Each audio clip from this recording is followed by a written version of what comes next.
Hey guys, and welcome to the channel. I'm Zemore, the Grim Daddy himself, and today's video is something a little different from the usual. And the working title is currently, Maybe You're the Problem with Dead by Daylight. Now, I know that is a very broad and accusatory statement, and certainly doesn't apply to everybody, but when it comes to Dead by Daylight content on YouTube, and other places like Twitter or Reddit, I see a lot of people complaining about issues that are relevant, such as balance, bug fixes, general issues with gameplay not functioning as normal, and these are 100% the kind of things we should focus on and understand that fixes are needed. The game is not perfect, and no game is. For example, the Night and Nowhere to Hide are still kill switch for what seems to be an eternity. And I'll be honest, I'm not a massive Night player, but I'd still like the option. And when it comes to perks, again, I still like the option. And then we've got other things like save the best for last, which is very problematic on the killer side. But on the survivor side, we also have things like for the people and buckle up, which just feels very unsatisfying to come across when you're a killer. And these definitely need some form of adjustment. But inevitably, I see issues that crop up that aren't real issues with the game. The first one I'd like to talk about is DC mentality in DBD. Now, I'll flat out say this. I have never on purpose DC'd in a match. If I DC, my internet's went and died, or a hacker is holding me hostage. I wholeheartedly disagree with this kind of mentality for people, and I think it ruins the game. I see it everywhere from casual comments to streamers and other content creators who will just flat out DC against certain killers. DC on first hook because they got caught quicker than they like, and people who just DC before they get death hooked. Now, I don't understand that one in particular because when you get death hooked, all you're really depriving anyone of is your own blood points. So, yeah, it's a bit stupid for me. And on the killer side, DCing, for example, because somebody looked you longer than you liked, or because you're losing in general. In a game like DBD, losing one player on either side ends the game in a way that isn't satisfying for any of the players involved. For the killer, they have a bot that in some instances will loop them like the second coming of Usain Bolt with wall hacks. In other instances, they'll sit in the corner of a map shining a flashlight point blank into your face and immediately go down. And when it comes to the survivor side of that certain situation, they get this teammate that the killer is likely going to ignore for the most part. And as a result, it feels like they're tunneling more in a sense. And on the survivor side, you can have up to 3 players that have been replaced by a bot, which makes it even worse for that last person there. And then the killer kind of has to feel bad for him and maybe let them go. Who really knows what's going to happen in that instance? Everybody plays differently. Now, the killer DCing speaks for itself because it simply just ends the match. And while it can feel good to absolutely break someone's resolve and desire to play the game, I feel like it's just not a good attitude in life to have. You can't win them all. And when you lose, you should be as gracious in defeat as you should be in victory. It's why I hate the idea of participation trophies in kids' tournaments, so that when kids lose, they don't feel bad. Losing doesn't feel as good as winning. 100%. It's vital we learn that we can't always win, so that later in life, we aren't tantrum throwing babies. Now, we're going to talk about perks and how the discourse with that is a non-issue. Now, there's perks that we all love, there's perks that we all hate, and quite often I'll see people complain about the lack of skill using X perk or Y perk. Now, I'm going to say this, unless there's an exploit involved, if the game allows you to use something, then there's nothing wrong with using it. Yes, some things will need to be tweaked and rebalanced, and some things will hopefully be nerfed and buffed when that is required. But that doesn't give you the right to go and have a massive hissy fit in the endgame chat or on Twitter or in somebody's stream chat or wherever you're having this hissy fit on someone's choice of perks and or playstyle. And let's be honest, I see a lot of complaints about how killers all run the same perks. And let's be honest, psych, both sides are pretty much the same when it comes to this. The top perks on both sides have quite a high pick rate. Now, if you look at the survivor side of things, we have windows of opportunity and adrenaline being the top two. Now, both of these have 30% pick rate, 35% nearly 36 rather, for windows of opportunity. And then when you get to the end of the line for the pick rate for survivors, the bottom of the top 10 is 9% with distortion. Look at the killer side. The top two are Scourge Hook with 23%, Pain Resonance rather, and Pop Goes the Weasel with 22%. Then it goes down to like 15, then gradually makes its way down to 9. There's not a huge, massive difference between the percentages here. Like, as a whole, if you did an average, the percentage pick rate for killer versus survivor, it would probably even out and be quite close. But a point I would make on the survivor side of things is there's 4 survivors in a match. Now, the top 2 perks have basically a 1 in 3 chance of someone picking them, which essentially means that in any given match, at least one of the survivors probably has windows of opportunity or adrenaline. And I say at least one because I said it's 1 in 3. With 4 survivors, there could be 2 that have windows of opportunity, 2 that have adrenaline. Do you see where I'm going here? It's a case of you can't really complain about killers you all using the same perks when survivors are just as guilty, and probably it's more common to see survivors using the same perks than it is the killers to use the same perks because there's more survivors. The point I'm trying to make here is that people use what works.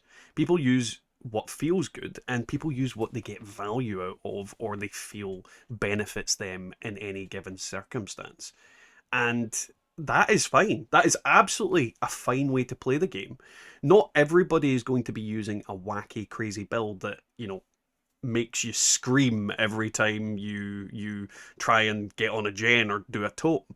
Not everybody's going to be using a build that specifically swaps the obsession in order to get the most out of the other perks. Everybody uses different things.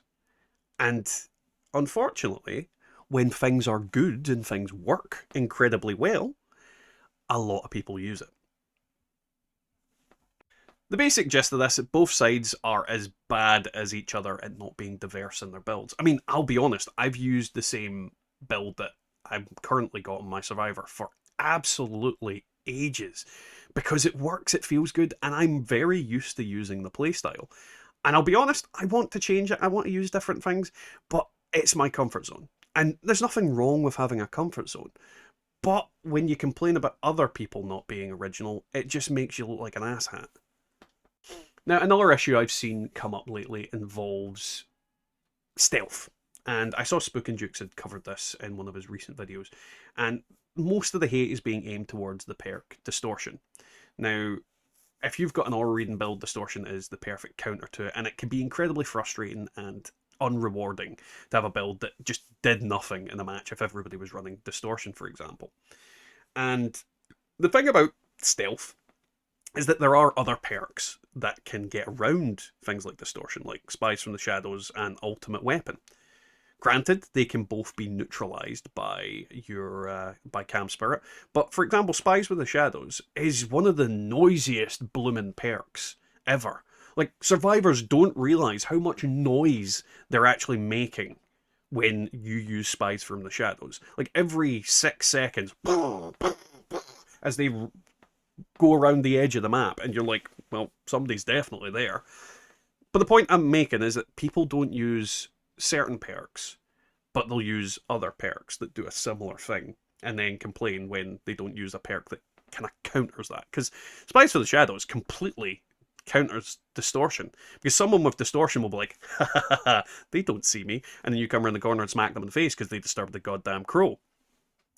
And a lot of the time, I find that game sense is a big factor here. Now, if I look back at any of my footage on Killer, I can guarantee you there's going to be instances where there's someone on screen that I didn't see out of the corner of my eye, behind a wall, or crouching down in my kind of peripheral vision. There'll be scratch marks that I didn't see to the corner of the map or somewhere. There'll be evidence of these survivors somewhere, because you can't just disappear into nowhere unless you're a cheat. So there is always evidence of where these survivors have went. And granted, not every survivor's as good as others at being stealthy. Some of them are very good at it. Some of them are not as good at it. But game sense is a big factor. Turn up your headset, listen carefully, keep your eyes out. And you will find these people. They'll make a mistake. They'll have to at some point because they can't not make mistakes. Everybody does. And that's very much, I think, the main focus I would say about anybody that's complaining about distortion. Maybe your game sense isn't where it needs to be and you need to do some work to improve your game sense. Maybe go into matches without any information perks and see how well you do. Because ultimately, game sense can't be replaced by perks, because even if you've got the best perks on but really poor game sense, you're going to make a lot more mistakes than you need to. And again, it's where I firmly say, maybe in this instance, you're the actual problem. But there is a flip side to this. Now, a thought that comes to mind with this kind of mentality is if you are a player who's being incredibly stealthy and is very good at it, and say there's two more players on your team that are very stealthy and very good at it, you can't exactly complain when the killer camps and tunnels out teammate number 3 who is bumbling around and making a load of noise and revealing themselves to the killer very easily. Because if the killer can't find one person, two people, three people, then they'll inevitably go for the people they can find and can chase. And if those people are the weak links in your team, they're gonna get killed pretty quickly because they've got no other choice. Like, they can't find you, they can't find the other guy, they'll go for the guy they can find. And they'll do things in order to find you by camping the hook, staying close by, so that when you come out of hiding and you get someone off the hook, and then they'll go for you because they're like, finally, I can see that bugger. And if he's hiding, then he might not be good in chase. That's very much the kind of thing. Like, everything has a balance. If you're being stealthy, when the killer finds you, you damn well bet he's going to hound you to the ends of the earth. I've done it plenty of times myself. And they'll do things to lure you out. And tunneling works for that. If you're tunneling someone, then quite often everybody comes out of hiding to body block for them, and then you can then get them. So it's very much a cause and effect thing. If you guys are going to use stealth, expect the killer to use tactics in order to basically not trick you to come out, but force you to either come out or watch someone die. So overall, we're coming back to my main point of this video. Maybe you're the problem. Maybe your mindset needs a kind of shift, your mentality needs a shift. And we can all say safely that it's fun to win games and it's frustrating to lose. But maybe you lost because you didn't do the right thing in that situation. And that's not the fault of the survivors or the killer. No one in this entire planet improves by assigning blame to someone else. The only way that you're going to improve at Dead by Daylight, whether you're killer or survivor, is by looking at what you did that negatively impacted your gameplay during the match.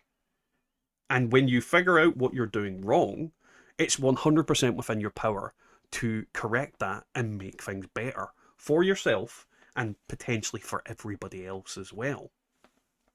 Now, that's not to say that you can't play 100% correctly, do everything that you can do, and then still lose. Sometimes the map isn't the best, sometimes the killer you're against isn't the best for you to go up against, or sometimes it's not the best killer for you to play, and sometimes the perks on either side of the equation counteract the perks on either side of the equation. And that's fine. It's absolutely fine to lose in a video game. It's not that you're bad, it's that the other people played better. And don't get me wrong, sometimes I play like utter trash and deserve to get tunneled out and completely destroyed. But having the mentality of he's trash, they're trash because I lost, doesn't make sense. Because if the winners are crap at the game, what does that make you?